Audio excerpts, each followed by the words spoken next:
ರಾಜ್ಯದಲ್ಲಿ ವಿದ್ಯಾರ್ಥಿಗಳ ಹಕ್ಕುಗಳಿಗಾಗಿ ಎನ್ಎಸ್ಯುಐ ನೇತೃತ್ವದಲ್ಲಿ ಕೈಗೊಳ್ಳಲಾದ ವಿದ್ಯಾರ್ಥಿ ನ್ಯಾಯಯಾತ್ರೆ ಇಂದಿಗೆ ಉತ್ತರ ಕನ್ನಡ ಜಿಲ್ಲೆಗೆ ಆಗಮಿಸಿದ್ದು, ರಾಜ್ಯದ 10ನೇ ಜಿಲ್ಲೆಗೆ ನಮ್ಮ ನ್ಯಾಯಯಾತ್ರೆಯು 20 ದಿನಗಳು ಕಳೆದಿದ್ದು, ರಾಜ್ಯಾದ್ಯಂತ ಉತ್ತಮ ಸ್ಪಂದನೆ ದೊರಕಿದೆ ಎಂದು ಎನ್ಎಸ್ಯುಐ ರಾಜ್ಯ ಪ್ರಧಾನ ಕಾರ್ಯದರ್ಶಿ, ರಾಜ್ಯ ವಿಶ್ವವಿದ್ಯಾಲಯದ ಉಸ್ತುವಾರಿ ಮನೀಶ್ ಜಿರಾಜ್ ಅವರು ಹೇಳಿದರು. ಅವರು ಇಲ್ಲಿನ ಬ್ಲಾಕ್ ಕಾಂಗ್ರೆಸ್ ಕಚೇರಿಯಲ್ಲಿ ಕರೆಯಲಾದ ಪತ್ರಿಕಾಗೋಷ್ಠಿಯಲ್ಲಿ ಮಾತನಾಡಿದರು.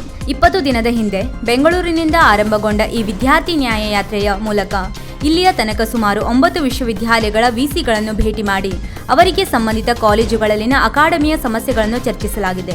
ಇಂದು ಉತ್ತರ ಕನ್ನಡ ಜಿಲ್ಲೆಗೆ ಆಗಮಿಸಿ ಇಲ್ಲಿನ ಭಟ್ಕಳ ಮತ್ತು ಕುಮಟಾ 2 ಕಾಲೇಜುಗಳಿಗೆ ಭೇಟಿ ನೀಡಿ ವಿದ್ಯಾರ್ಥಿಗಳೊಂದಿಗೆ ಚರ್ಚೆ ನಡೆಸಿದ್ದು, ಈ ಪೈಕಿ ಬಹುತೇಕವಾಗಿ ವಿದ್ಯಾರ್ಥಿಗಳು ಸ್ಕಾಲರ್ಶಿಪ್ ಸಮಸ್ಯೆ ಮತ್ತು ವಿಳಂಬವಾಗುತ್ತಿರುವ ಬಗ್ಗೆ ತಿಳಿಸಿದ್ದಾರೆ.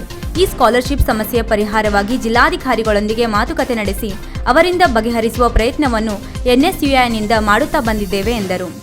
ಎನ್ಎಸ್ಯುಐ ರಾಜ್ಯ ಜನರಲ್ ಕಾರ್ಯದರ್ಶಿ ಅನ್ವಿತ್ ಕಟೀಲ್ ಇನ್ನು ವಿದ್ಯಾರ್ಥಿಗಳ ಭೇಟಿ ಬಳಿಕ ಅವರ ಶೈಕ್ಷಣಿಕ ಸುಧಾರಣೆಗಳು, ವಿದ್ಯಾರ್ಥಿ ವೇತನಗಳು, ಹಾಸ್ಟೆಲ್ ಸೌಲಭ್ಯಗಳು, ವೃತ್ತಿ ಮಾರ್ಗದರ್ಶನ, ಕೌಶಲ್ಯ ಅಭಿವೃದ್ಧಿ, ಮಾನಸಿಕ ಆರೋಗ್ಯ ಬೆಂಬಲ ಮತ್ತು ವಿದ್ಯಾರ್ಥಿಗಳ ಸುರಕ್ಷತೆಯ ಮೇಲೆ ಕೇಂದ್ರೀಕರಿಸಲಿದ್ದೇವೆ.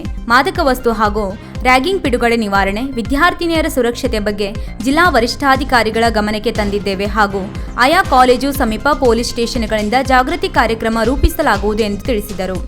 ಕನ್ನಡ ರಾಜ್ಯೋತ್ಸವವನ್ನು ಎಲ್ಲಾ ಕಾಲೇಜುಗಳಲ್ಲಿ ಕನ್ನಡ ಬಾವುಟವನ್ನು ಹಾರಿಸಿ ಕಡ್ಡಾಯ ಆಚರಣೆ ಮಾಡಬೇಕು. ಎಲ್ಲಾ ಕಾಲೇಜುಗಳಿಗೆ ವಿಶ್ವವಿದ್ಯಾಲಯದಿಂದ ನೋಟಿಸ್ ಕಳುಹಿಸಬೇಕು ಎಂದು ಸರ್ಕಾರದಿಂದ ಸುತ್ತೋಲೆ ಕಳುಹಿಸಲು ಸರ್ಕಾರಕ್ಕೆ ಒತ್ತಾಯಿಸಲಾಗಿದೆ. ವಿದ್ಯಾರ್ಥಿಗಳು ತಮ್ಮ ಕುಂದುಕೊರತೆಗಳನ್ನು ವರದಿ ಮಾಡಲು ಮತ್ತು ನೈಜ ಸಮಯದಲ್ಲಿ ಸಹಾಯ ಪಡೆಯಲು ಸಹಾಯವಾಣಿಯನ್ನು ಆರಂಭಿಸಲಾಗಿದೆ ಎಂದರು. ಈ ಸಂದರ್ಭದಲ್ಲಿ ಎನ್ಎಸ್ಯುಐ ಘಟಕ ರಾಷ್ಟ್ರೀಯ ಸಂಯೋಜಕ ರತಿಕ್ ರವಿ, ಎನ್ಎಸ್ಯುಐ ರಾಜ್ಯ ಘಟಕದ ಸಂಯೋಜಕ ಶಿವಕುಮಾರ್ ಕೆಎನ್, ಎನ್ಎಸ್ಯುಐ ಜಿಲ್ಲಾ ಸಂಯೋಜಕ ವಿಶಾಲ್ ಇದ್ದರು. ಹೋರಾಟ.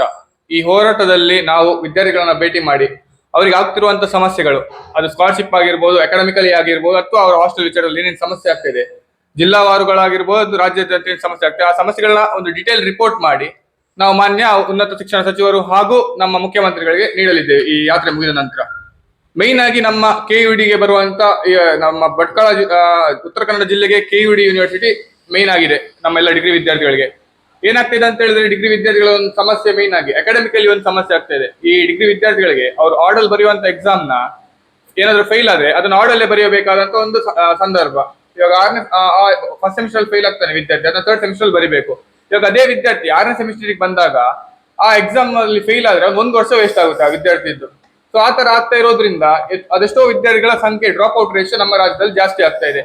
ಸೊ ನಾವು ನಮ್ಮ ಎನ್ಎಸ್ಐ ತಂಡದ ಪರವಾಗಿ ಮೊನ್ನೆ ಒಂದು ರಿಸರ್ಚ್ ಟೀಮ್ ಮಾಡ್ಕೊಂಡು ರಿಸರ್ಚ್ ಮಾಡಿ ಹಲವಾರು ವಿಶ್ವವಿದ್ಯಾಲಯದ ಕುಲಪತಿಗಳ ಜೊತೆ ಡಿಸ್ಕಸ್ ಮಾಡಿ ಏನ್ ಮಾಡಬಹುದಂತ ಯೋಚನೆ ಮಾಡಿದಾಗ ಒಂದು ಮೇಕಪ್ ಎಕ್ಸಾಮಿನೇಷನ್ ಅಥವಾ ಫಾಸ್ಟ್ ಟ್ರ್ಯಾಕ್ ಎಕ್ಸಾಮಿನೇಷನ್ ಅಂತ. ಯಾಕಂತ ಹೇಳಿದ್ರೆ ಬೇರೆ ಬೇರೆ ಪ್ರೈವೇಟ್ ಯೂನಿವರ್ಸಿಟಿ ಆಗಿರ್ಬೋದು, ಅಟೋನಾಮಸ್ ಇನ್ಸ್ಟಿಟ್ಯೂಷನ್ ಆಗಿರ್ಬೋದು, ಇವರೆಲ್ಲ ಮೇಕಪ್ ಎಕ್ಸಾಮ್ ನ ಕೊಡ್ತಾರೆ.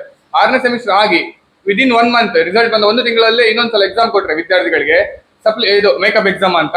ಆ ವಿದ್ಯಾರ್ಥಿಗಳು ಯಾರ್ಯಾರು ಬ್ಯಾಕ್ಲಾಗ್ಸ್ ಇರುತ್ತೆ, ಯಾವ್ಯಾವ ಸಬ್ಜೆಕ್ಟ್ ಯಾವ್ಯಾವ ಸೆಮಿಸ್ಟರ್ ಬ್ಯಾಕ್ಲಾಗ್ಸ್ ಇರುತ್ತೆ, ಆ ಸಬ್ಜೆಕ್ಟ್ ನ ಕ್ಲಿಯರ್ ಮಾಡುವಂತ ಅವಕಾಶ ಆ ವಿದ್ಯಾರ್ಥಿಗಳಿಗೆ ಸಿಗುತ್ತೆ. ಹಾಗಾಗಿ ಅವರಿಗೆ ಹೈಯರ್ ಎಜುಕೇಶನ್ ಮಾಡೋಕ್ಕಾಗಿರ್ಬೋದು ಅಥವಾ ಅವರ ಜಾಬ್ಗೆ ಆಗಿರ್ಬೋದು ತುಂಬಾ ಹೆಲ್ಪ್ಫುಲ್ ಆಗುತ್ತೆ ಅಂತ ಹೇಳಿ ನಮ್ಮ ಒಂದು ಅಭಿಪ್ರಾಯ. ಹಾಗೆ ಈ UECMS ಪೋರ್ಟಲ್ ಇಂದ ವಿದ್ಯಾರ್ಥಿ ಆಗ್ತಿರೋ ಕೆಲವೊಂದು ಸಮಸ್ಯೆಗಳು ನಮ್ಮ ರಾಜ್ಯದ ವಿದ್ಯಾರ್ಥಿಗಳು ಏನೇನಾಗ್ತದೆ ಅಂತ ಹೇಳಿದ್ರೆ, ಮೈನ್ ಆಗಿ ಈ ಮಾರ್ಕ್ಸ್ ಕಾರ್ಡ್ ವಿಚಾರದಲ್ಲಿ ಕೆಲವೊಂದು ಸಮಸ್ಯೆ ಆಗ್ತಾ ಇದೆ.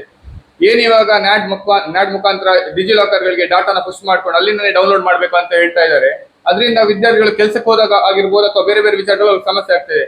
ನಾವು ನಮ್ಮ ರಾಜ್ಯ ಸರ್ಕಾರಕ್ಕೆ ಹಾಗೂ ನಮ್ಮ ಹೈಯರ್ ಎಜುಕೇಶನ್ ಮಿನಿಸ್ಟ್ರಿ ಜೊತೆ ಕೂತು ಇದರ ಬಗ್ಗೆ ಡಿಸ್ಕಸ್ ಮಾಡಿ ಹಾಗೂ ನಮ್ಮ ಕುಲಪತಿಗಳ ಜೊತೆ ಡಿಸ್ಕಸ್ ಮಾಡಿ ಇದನ್ನ ಪುನಃ ಮೊದಲಿನ ಏನ್ ಕೊಡ್ತಾ ಇದ್ರು ವಿದ್ಯಾರ್ಥಿಗಳಿಗೆ ಹಾರ್ಡ್ ಕಾಪಿ ಮಾರ್ಕ್ಸ್ ಕಾರ್ಡ್ ನ ಅದನ್ನೇ ಕೊಡ್ಬೇಕಾಗಿ ನಾವು ಸರ್ಕಾರಕ್ಕೆ ಮನವಿ ಮಾಡ್ತಾ ಇದ್ದೇವೆ.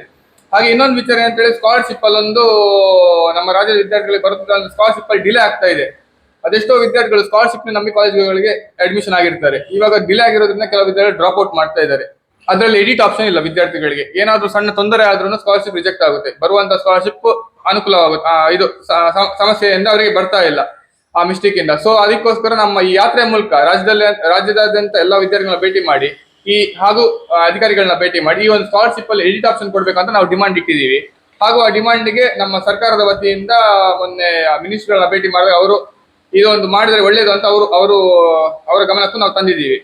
ಹಾಗೆ ಮುಖ್ಯ ಇನ್ನೊಂದು ವಿಚಾರ ಅಂತ ಹೇಳಿ, ಹಾಸ್ಟೆಲ್ ವಿಚಾರದಲ್ಲಿ ಈ ಹಾಸ್ಟೆಲ್ ನಲ್ಲಿ ಆಗ್ತಿರುವಂತಹ ಸಮಸ್ಯೆಗಳಂತೇಳಿ ಫುಡ್ ಆಗಿರ್ಬೋದು ಹಾಗೂ ಏನ್ ಫೆಸಿಲಿಟೀಸ್ ವಿದ್ಯಾರ್ಥಿಗಳಿಗೆ ಸಿಗ್ಬೇಕು, ಅದು ಗವರ್ಮೆಂಟ್ ಹಾಸ್ಟೆಲ್ಗಳು, OBC ಹಾಸ್ಟೆಲ್ ಆಗಿರ್ಬೋದು, ಹಿಂದುಳಿದ ವರ್ಗ ಹಾಸ್ಟೆಲ್ ಆಗಿರ್ಬೋದು, SC ಹಾಸ್ಟೆಲ್ ಆಗಿರ್ಬೋದು ಅಥವಾ ಮೈನಾರಿಟಿ ಹಾಸ್ಟೆಲ್ ಆಗಿರ್ಬೋದು, ನಾವು ಬೇರೆ ಬೇರೆ ಜಿಲ್ಲೆಗಳಿಗೆ ಹೋದಾಗ ಹಾಸ್ಟೆಲ್ಗಳಿಗೆ ಭೇಟಿ ನೀಡಿ ವಿದ್ಯಾರ್ಥಿಗಳನ್ನ ಕೇಳಿದಾಗ ಅವರು ಕೆಲವೊಂದು ಸಮಸ್ಯೆಗಳ ಬಗ್ಗೆ ಹೇಳಿದ್ದಾರೆ. ಫೆಸಿಲಿಟೀಸ್ ಆಗಿರ್ಬೋದು ಅಥವಾ ಅವರಿಗೆ ಇರುವಂತಹ ಫುಡ್ಡಿನ ಸಮಸ್ಯೆ ಆಗ್ಬೋದು. ಯಾಕಂದ್ರೆ ಫುಡ್ಡಿನ ಒಂದು ವಿಚಾರದಲ್ಲಿ ಕೆಲವೊಂದು ಹಾಸ್ಟೆಲ್ ವಿದ್ಯಾರ್ಥಿಗಳು ಅವರ ಕ್ವಾಲಿಟಿಯಲ್ಲಿ ಅವರ ವಿದ್ಯಾರ್ಥಿಗಳು ಅವರ ಸಮಸ್ಯೆಗಳನ್ನು ಹೇಳ್ಕೊಂಡಿದ್ದಾರೆ.